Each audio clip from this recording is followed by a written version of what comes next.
Welcome to Gaming 2017, a place where it's entitlement to critique a game while the creative head of that game chokes his own work more than your average marriage dispute. Hello everyone, my name is Destiny Dragon God.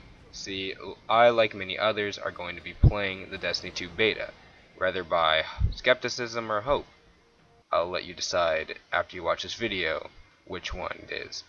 Either way, I'd like to say this video isn't a don't play the Destiny 2 beta video, or rather a alternate feeling on the way the beta is being perceived to me. I say alternate and I say me because this is coming from a place of critique. I know some of you just rolled your eyes, and I'll get to that in a moment, but also of hope and for the future. I really don't want Destiny 2 to fail. Hell, look at my average view rate. I need a golden goose in my life. I got bills to pay.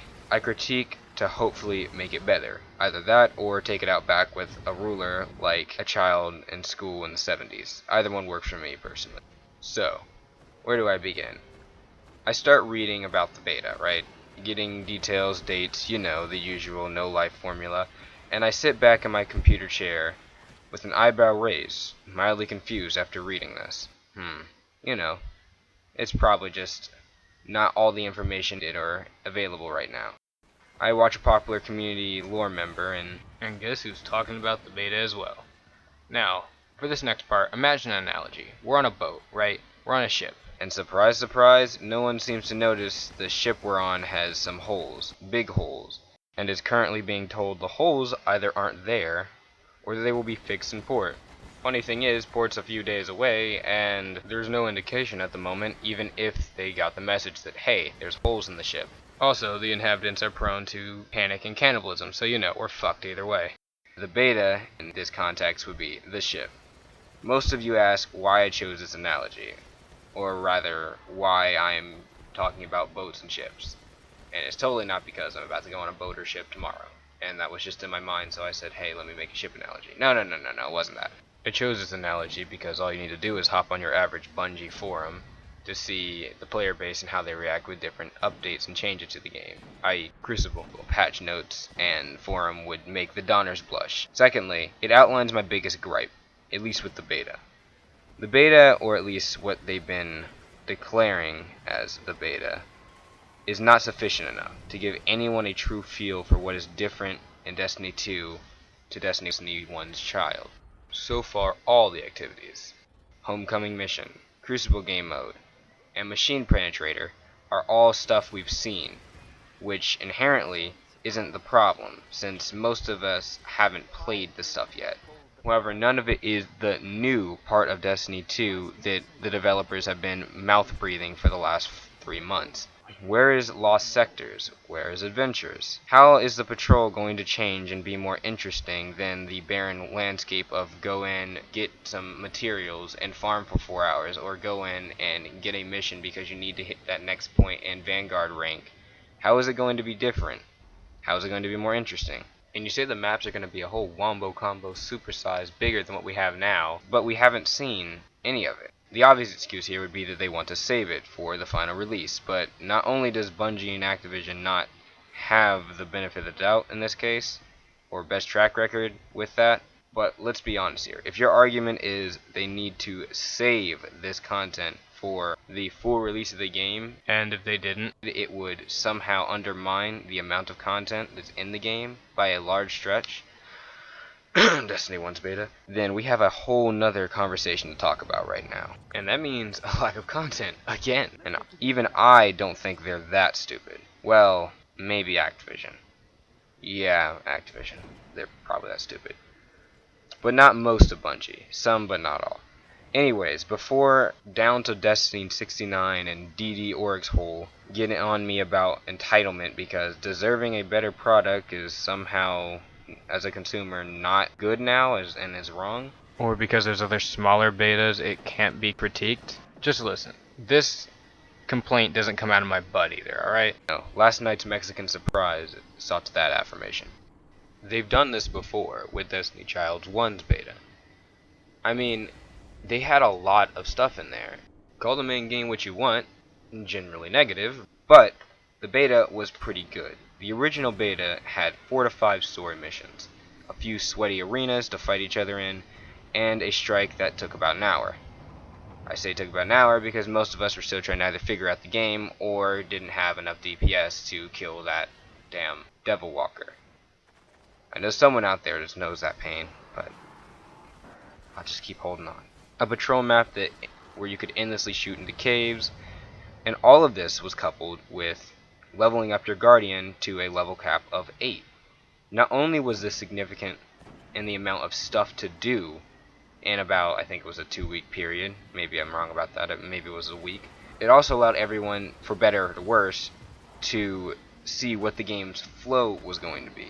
And when I mean flow, I mean how the game was going to play, the kind of systems in place and more progression in this case. To this day, I have never hated Small Child Beta 1 because it displayed everything we needed to know about how the game was going to be played. Ironically, it just happened to be 25% of the full game. And like I said earlier, that's not the beta's problem. You know, the beta size shouldn't have been that big of a deal considering what we were promised. And it definitely shouldn't be that big of a deal for Destiny 2. Or, once again, if it is, we've got another conversation to talk about right now. All in all, I'd say I'm disappointed at the moment of Destiny 2's beta, more than angry, upset, or hating, or anything like that. And after all, no one really knows how the game feels other than those YouTubers that got flown out to go play the game. So we really don't know how it's going to feel. It could feel amazing. It could feel horrible. We don't know really right now. And obviously this shouldn't be a commentary on the quality of the beta since it's not out. It's more of just here's what they're displaying and letting us get our hands on. This just also happens to be the same stuff we've been playing for the last 3 years. It's more of a Destiny 2 beta showing complacency thing, where I feel like the Destiny 2 beta should be showing a more of a we don't want to fuck up again type thing. And yes, I'm aware they said that there's some secrets for the beta, but I'd like to remind everyone that no one knows how big or small those secrets are, and based on their previous track record with them, I'm not exactly throwing my money at the screen in ecstasy.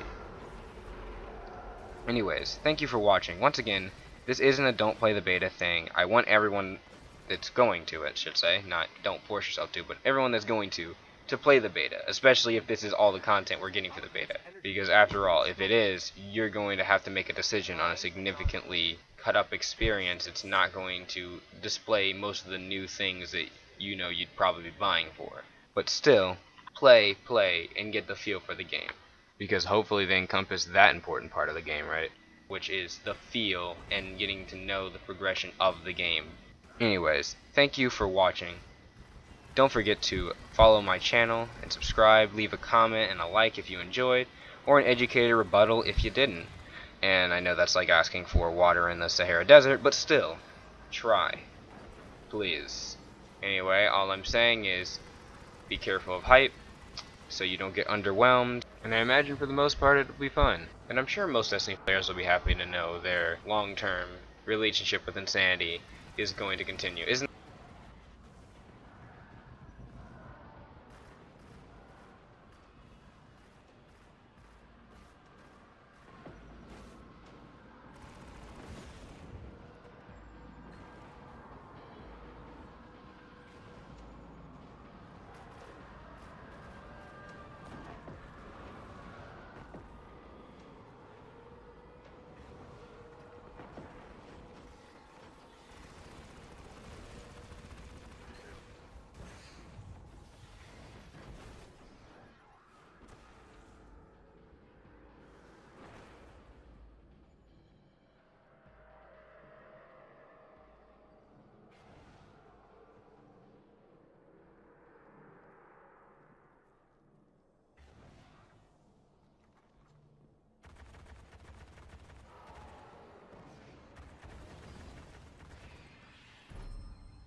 Eris, why did the Darkblade rise against Oryx?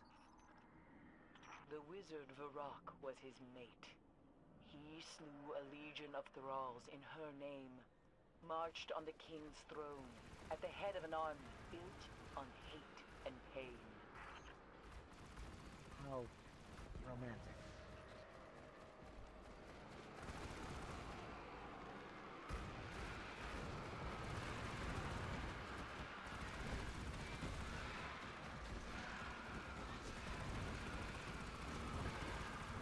Your fate lies below.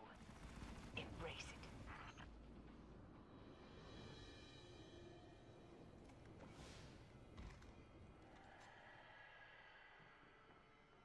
Alak-Hul is near.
Dark soul goes screaming into the pit between the stars.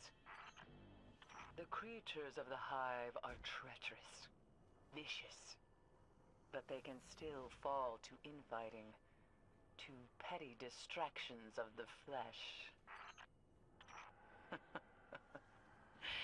That is why we must rise above, Guardian. It is the only way we will survive the long night.